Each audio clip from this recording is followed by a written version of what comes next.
Life often feels like a briar patch, tangled with thorns and brambles. From the very beginning, as we see in Genesis, thorns and thistles entered creation as a result of sin. Adam and Eve's disobedience brought a curse upon the ground, and humanity began to toil in the sweat of its brow. Yet, even amidst the thorns, God's redemptive plan was at work. Consider this: thorns are not just the result of sin, but a reflection of the struggles we face in a fallen world, pain, sorrow, and toil.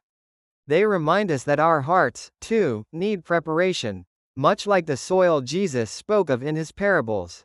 Some hearts are choked by thorns, the cares of this world, the deceitfulness of riches, but God calls us to break up the fallow ground and sow seeds of his truth. Thorns also symbolize the trials and suffering that refine us. Paul's thorn in the flesh, though painful, taught him the sufficiency of God's grace.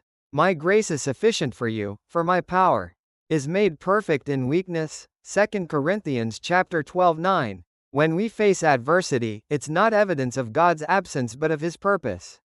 He uses what the enemy intends for harm to sharpen and strengthen us.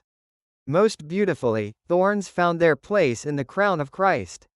On the cross, Jesus bore not only our sin but also the thorns, the full weight of humanity's brokenness. By his sacrifice, he turned the symbol of suffering into a promise of redemption. His crown of thorns assures us that he understands our pain and has triumphed over it. Let us take heart. The thorny path of this life is not without purpose or hope. Creation itself groans, awaiting redemption. One day, as Isaiah prophesied, instead of the thorn shall come up the cypress tree, and instead of the briar shall come up the myrtle tree. Isaiah 55:13.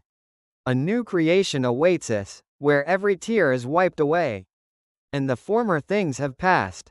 So, in your trials, hold fast. Grasp the nettle firmly. Trust that the God who turned thorns into a crown of glory will also transform your struggles into testimonies of his grace. Remember, his grace is sufficient, and his love endures forever. Amen.